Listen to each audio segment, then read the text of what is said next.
जय हिंद, मैं आकृति। हम आज इस वीडियो में हम करेंगे पेडागोजी क्या है, मीन्स शिक्षा शास्त्र क्या है, और शिक्षा शास्त्र एजुकेशन साइकोलॉजी मीन्स शिक्षण मनोविज्ञान क्या है, इसको कौन कौन से साइंटिस्ट किस तरह से डिफ़ाइन किए हैं, और शिक्षण के सिद्धांत क्या हैं, ये सारी चीज़ें हम इस वीडियो में जानेंगे। जैसा कि आप आकृति सिंह पी चैनल पे अगर आप नए हैं तो आकृति सिंह पी चैनल को आप प्लीज़ सब्सक्राइब कर लें, लाइक करें और कमेंट करके हमें बताते रहें कि हमारा ये वीडियो आपको कैसा लग रहा है। जैसे कि हम पूरा प्रयास करेंगे पेडागोजी आपको समझाने के लिए, तो हम स्टार्ट करते हैं। और हमारे इस आकृति सिंह पी चैनल पे आपके जुलाई के, अगस्त के और सितंबर मंथ के करंट अफेयर की भी वीडियो आपको मिल जाएंगे। आप आकृति सिंह पे चैनल पर अगर करंट अफेयर की वीडियो भी देखना चाहते हैं तो आप देख सकते हैं। और हम अब पेडागोजी की भी वीडियो आपको प्रोवाइड कराएंगे, तो आप कमेंट करके ज़रूर बताएं। जैसे कि एक पेडागोजी की मैंने 10 क्वेश्चन इंपॉर्टेंट करके वीडियो बनाया है, उसे आप देख सकते हैं और उसे देख के आप मुझे कमेंट करके ज़रूर बताएँ। और अगर आपका प्यार और स्नेह मिला तो मैं ऐसे ही पेडागोजी के इस वीडियो अपलोड करती रहूँगी। तो अब हम स्टार्ट करते हैं कि पेडागोजी शिक्षा शास्त्र क्या है। शिक्षण कार्य की प्रक्रिया का विधिवत अध्ययन शिक्षा शास्त्र या शिक्षण शास्त्र पेडागोजी कहलाता है। शिक्षण कार्य की प्रक्रिया मीन्स प्रोसेस, मीन्स जो पूरा शिक्षण कार्य होता है, टीचिंग जो सिस्टम है, टीचिंग सिस्टम की प्रोसेस का डीपली अध्ययन, डीपली स्टडी जो होता है, डीपली स्टडी हमारा क्या कहलाता है, पेडागोजी कहलाता है। इसमें अध्यापन की शैली या नीतियों का अध्ययन किया जाता है। शिक्षक अध्यापन कार्य करता है तो वह इस बात का ध्यान रखता है कि अधिगमकर्ता को अधिक से अधिक समझ में आवे। मीन्स शिक्षक जब पढ़ाता है हमें तो वो ज़रूर इस बात का ध्यान रखेगा कि हम जिसको पढ़ा रहे हैं, मीन्स जो हमसे सीख रहे हैं, उन्हें कितना समझ में आ रहा है। तो वो सोचेगा कि हाँ, हम इस तरह से पढ़ाएं ताकि हमारे सामने वाले को, जो लोग हमसे सीख रहे हैं, उन्हें अधिक से अधिक समझ में आए। जैसे कि हम आपको पढ़ा रहे हैं तो हम ये इतना प्रयास कर रहे हैं कि हम किस तरह से पढ़ाएं कि जो लोग इस वीडियो को देखें उन्हें ये समझ में आए। तो वही बात कह रहा है कि शिक्षक अध्यापन कार्य करता है तो वह इस बात का ध्यान रखता है कि अधिगमकर्ता को अधिक से अधिक समझ में आए। शिक्षा एक सजीव गतिशील प्रक्रिया है। इसमें अध्यापक और शिक्षार्थी के मध्य अंतःक्रिया इंटरेक्शन होती रहती है और संपूर्ण अंतःक्रिया किसी लक्ष्य की ओर उन्मुख होती है। शिक्षक और शिक्षार्थी शिक्षा शास्त्र के आधार पर एक दूसरे के व्यक्तित्व से लाभान्वित और प्रभावित होते रहते हैं, और यह प्रभाव किसी विशिष्ट दिशा की ओर स्पष्ट रूप से अभिमुख होता है। बदलते समय के साथ संपूर्ण शिक्षा चक्र गतिशील है। उसकी गति किस दिशा में हो रही है, कौन प्रभावित हो रहा है, इस दिशा का लक्ष्य निर्धारण शिक्षा शास्त्र करता है। मीन्स शिक्षा जो है एक सजीव गतिशील प्रक्रिया है।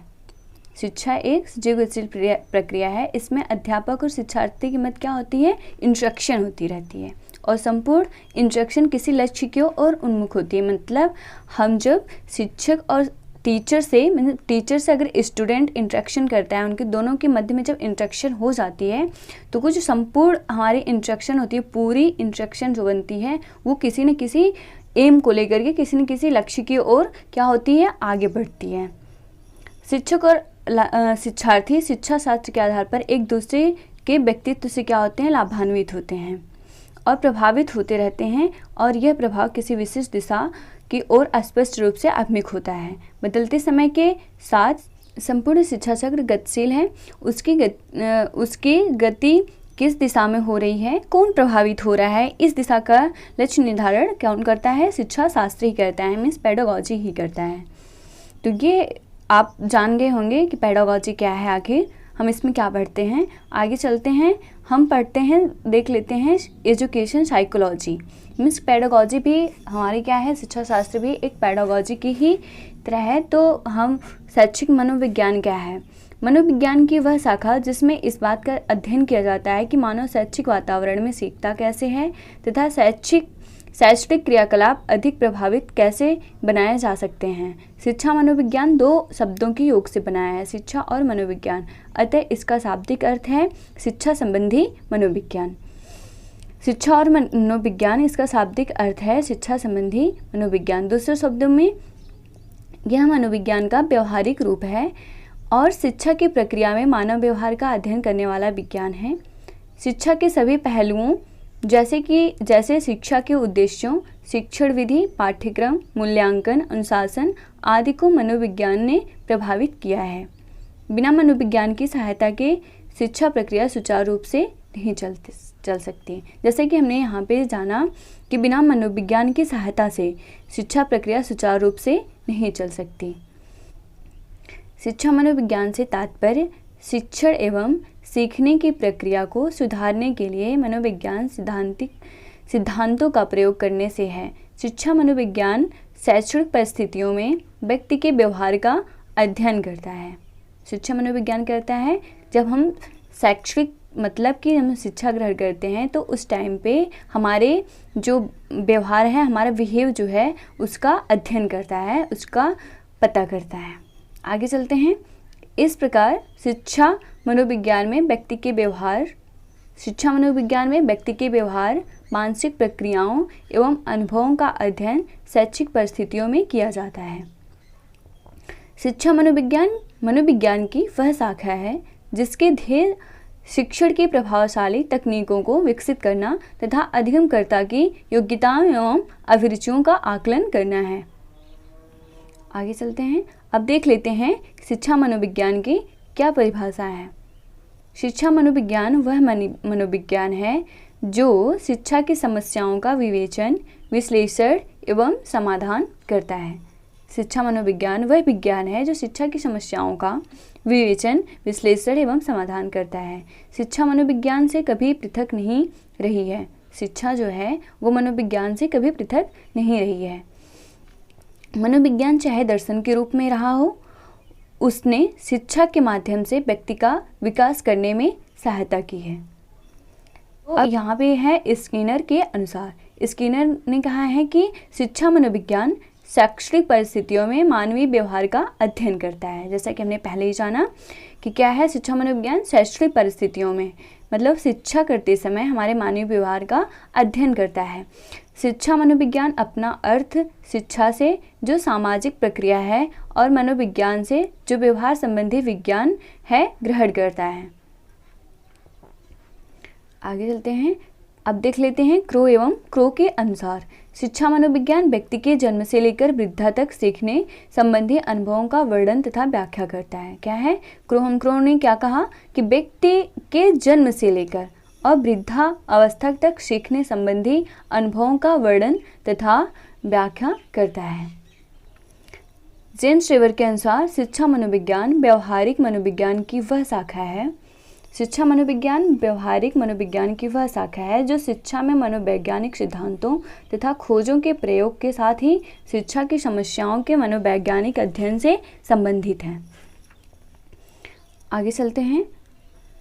एलिस क्रो के अनुसार, एलिस क्रो ने क्या कहा है कि शैक्षिक मनोविज्ञान मानव प्रतिक्रियाओं के शिक्षण और सीखने को प्रभावित वैज्ञानिक दृष्टि से व्युत्पन्न सिद्धांतों के अनुप्रयोग का प्रतिनिधित्व करता है।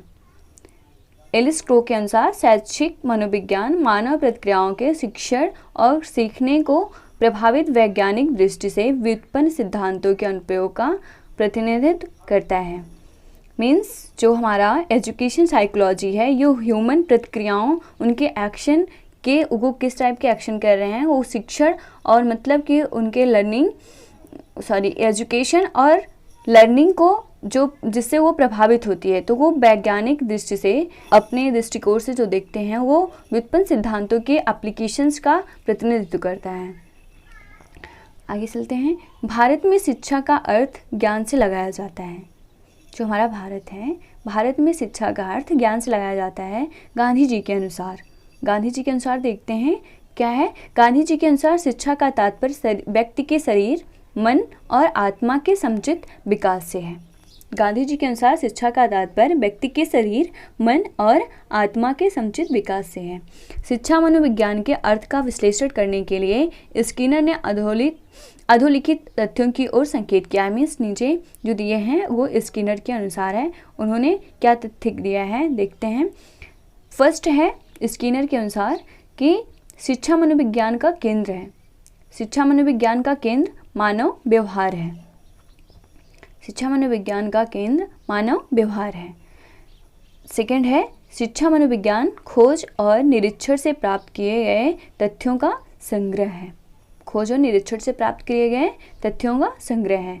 शिक्षा मनोविज्ञान में संग्रहित ज्ञान को सिद्धांतों का रूप प्रदान किया जा सकता है।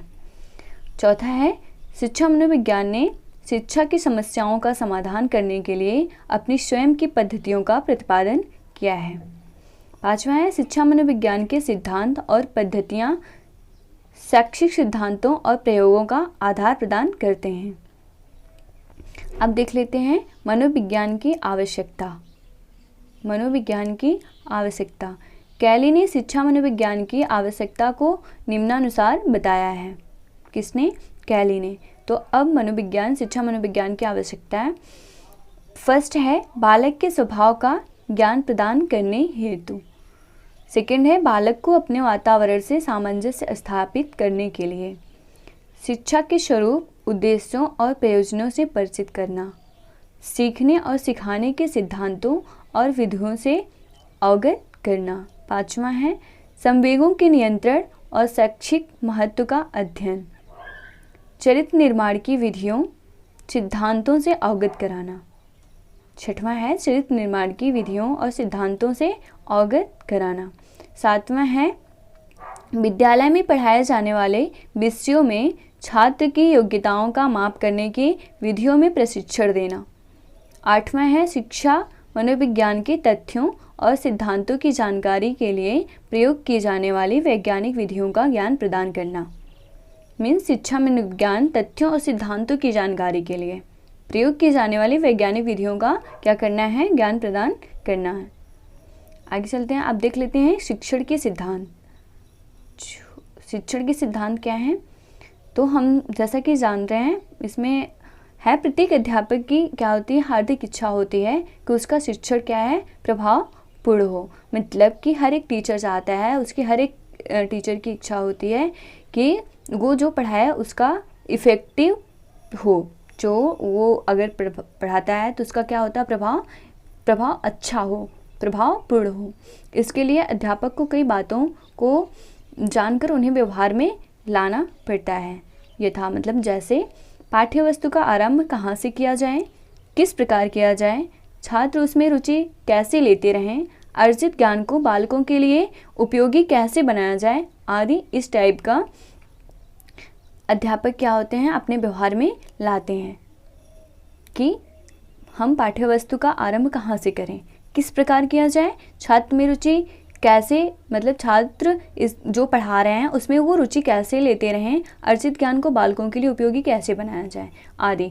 शिक्षा शास्त्रियों ने अध्यापकों के लिए इन आवश्यक बातों पर विचार करके अनेक सिद्धांतों का प्रतिपादन किया है।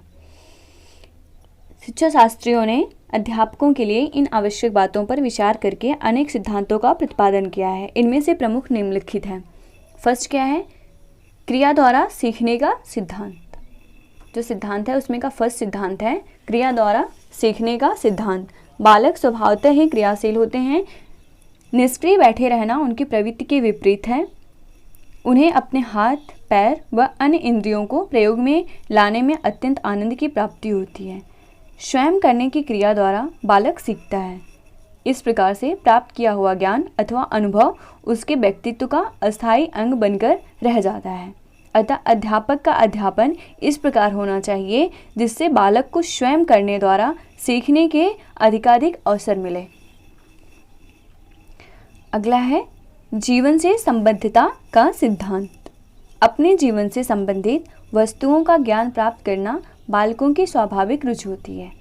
अपने जीवन से संबंधित वस्तुओं का ज्ञान प्राप्त करना मतलब कि हम जो चीज़ें हम देख रहे हैं, उसे यूज़ कर रहे हैं, हमसे जुड़ी हुई वस्तुएं हैं, उसके बारे में सब लोग जानना चाहते हैं। उसके बारे में ज्ञान प्राप्त करना क्या होती है, हम लोगों की रुचि होती है। ये स्वाभाविक होता है कि जो चीज़ें हमारे पास हैं हम उनके बारे में ज़रूर जानें। अतः पाठ्य वस्तु में जीवन से संबंधित तथ्यों को ही शामिल करना चाहिए।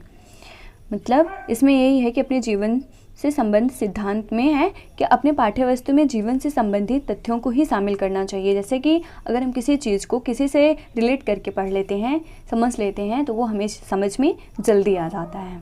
अतः पाठ्य वस्तु में जिससे जीवन से संबंधित तथ्यों को ही शामिल करना चाहिए, अर्थात वास्तविक जीवन की वास्तविक परिस्थितियों से लिए गए तथ्यों को ही शामिल करना चाहिए। यदि आप अध्यापक काल्पनिक अथवा जीवन से असंबंधित तथ्यों को ही पढ़ाना चाहेगा तो छात्रों की रुचि उससे हट जाएगी। मतलब कि अगर हम किसी चीज़ को अभी जो हमारे सामने दिख रहा है, अगर उससे हम रिलेट करके नहीं पढ़ते हैं तो हमें समझ में नहीं आता है कि ये चीज़ें क्या हैं, हम कैसे समझें। तो उस चीज़ से हमारी धीमे धीमे क्या होती है, रुचि हटती जाती है। लेकिन अगर हम जो पढ़ते हैं, अगर हम हमारे टीचर जो पढ़ाते हैं, अगर वही चीज़ एग्जाम्पल दे के किसी चीज़ से एग्जाम्पल दे देते हैं तो वो चीज़ हमें समझ में आ जाती है। तो उससे क्या है, छात्रों की रुचि बन जाती है उस सब्जेक्ट्स में। आगे चलते हैं, हेतु प्रयोजन का सिद्धांत। जब तक बालकों को पाठ का हेतु अथवा उद्देश्य पूर्णतया ज्ञात नहीं होता, वे उसमें पूर्ण ध्यान नहीं दे सकते। केवल पाठ का उद्देश्य जान लेने से भी काम नहीं चलता। यदि पाठ का उद्देश्य बालकों की रुचि को प्रेरणा देने वाला हुआ तो उनका पूरा ध्यान उस पाठ को सीखने में लगता है। इसमें ये बताया जा रहा है कि अगर जो चीज़ पढ़ाई जाए, अगर उसका उद्देश्य पता हो तो उद्देश्य तो होना ही चाहिए कि हम क्यों पढ़ रहे हैं, इसका आगे हमारे लिए क्या बेनिफिट होगा, क्योंकि हम उसी चीज़ पे ज़्यादा फोकस करते हैं जो चीज़ हमारे लिए बेनिफिट होता है, हमें लाभ देता है, या फिर ज्ञान ज़्यादा उससे हमें मिलने वाला होता है। तो हमें उद्देश्य भी जान लेने से काम नहीं चलने वाला। इसमें क्या होता है कि उसमें रुचि बनाने के लिए हमें प्रेरणा देने वाला पूरा और ध्यान उस पाठ को सीखने में लगता है। यदि पाठ यहाँ पे जैसे कि दिया है, यदि पाठ का उद्देश्य बालकों की रुचि को प्रेरणा देने वाला हुआ तो उनका पूरा ध्यान उस पाठ को सीखने में लगता है। आगे चलते हैं, जो है चौथा सिद्धांत जो है चुनाव का सिद्धांत। मनुष्य का जीवन काल अत्यंत कम है और ज्ञान का विस्तार असीम है। इसमें ये कह रहा है कि मनुष्य जो ह्यूमन है उनका जो लाइफ है वो इसमें बता रहा है कि वो बहुत कम है, लेकिन ज्ञान का विस्तार, जैसा कि लोग कहते हैं कि जब से हम पैदा होते हैं और जब तक मर जाते हैं तब तक हम कुछ सीखते रहते हैं, फिर भी हम पूर्ण रूप से सीख नहीं पाते हैं। तो यही बात कह रहा है कि मनुष्य का जीवन जो है वो बहुत कम है और ज्ञान का विस्तार असीम है। अतः पाठ्य सामग्री में संचार की अपार ज्ञान राशि में से अत्यंत उपयोगी वस्तुओं को चुनकर रखा जाना चाहिए। आगे चलते हैं, अगला प्रश्न है, अगला जो हमारा सिद्धांत है विभाजन का सिद्धांत। संपूर्ण पाठ्यवस्तु बालक के सम्मुख एक साथ नहीं प्रस्तुत की जा सकती। संपूर्ण पाठ्यवस्तु बालक के सम्मुख एक साथ नहीं प्रस्तुत की जा सकती। उसे उचित खंडों, अवंतियों अथवा इकाइयों में विभक्त किया जाना चाहिए। अनविंतियाँ ऐसी हों जैसे कि सीढ़ियाँ होती हैं। इन्हें जैसे जैसे बाल पार करता जाए वह उन्नति करता जाए। इसमें यह बताया जा रहा है कि अगर कोई सब्जेक्ट है आपके सामने एक बैग आ जाए और उसके बारे में आपको थोड़ा सा भी पता ना हो, स्टार्टिंग का पता ही नहीं है, जैसे पेडागॉजी हम पढ़ा रहे हैं तो आपको पता ही नहीं कि पेडागॉजी क्या है, पेडागॉजी कितने तो हम लोग समझ ही नहीं पाते पेडागॉजी है क्या। पेडागॉजी को हिंदी में शिक्षा शास्त्र तो कहते हैं, लेकिन शिक्षा शास्त्र क्या है हम जाने नहीं पाते। जैसा कि हमने आपको बताया कि शिक्षा शास्त्र क्या है, शिक्षण जो उसका कार्य प्रणाली है उसका विधिवत अध्ययन करना है, जैसा कि हम अभी पढ़ ही रहे हैं उसके बारे में। तो फिर आगे इसमें से जो चीज़ें आएंगी, अगर हमें पता होगा स्टार्टिंग का कि ये शिक्षा शास्त्र क्या है, पेडागॉजी क्या है, तो हमें इसमें रुचि ज़रूर बनती जाएगी। तो इसी तरह से है कि हम यूनिट में और टॉपिक वाइज में इसे बांट के पढ़ेंगे, और जैसे छोटे छोटे पहले हम नीचे सीढ़ी चढ़ते हैं फिर ऊपर चढ़ते हैं, तो इसी टाइप का इसमें यो बता रहा है, इस तरह से हम ऊंचाई पे चढ़ते चले जाएंगे। आगे है पुनरावृत्ति का सिद्धांत।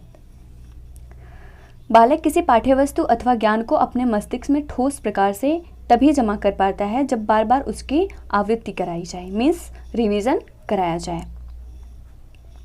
हम एक बार अगर पढ़ते हैं किसी चीज़ को तो वो सिर्फ हम पढ़ पाते हैं, लेकिन अगर वही चीज़ें हम एक बार से 2 बार रिवीजन कर लेते हैं तो हमारे माइंड में सेट हो जाता है और इस तरह से कि लगता है कि हमारा इतना ये तैयार भी हो गया और हम उसे फिर भूलते नहीं हैं। तो यही कह रहा है कि पुनरावृत्ति का सिद्धांत या हम करें या फिर टीचर जितना पढ़ाया उसका फिर रिविज़न भी कराना चाहिए।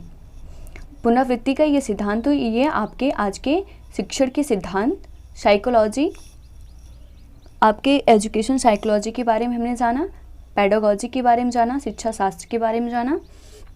तो अगर आपको ये पेडागॉजी की वीडियो हमारी अच्छी लग रही हो तो आप इसे लाइक करें, शेयर करें और हमारे चैनल को सब्सक्राइब करें और हमें कमेंट करके ज़रूर बताएं कि आपको वीडियो कैसी लगी। जय हिंद, जय भारत।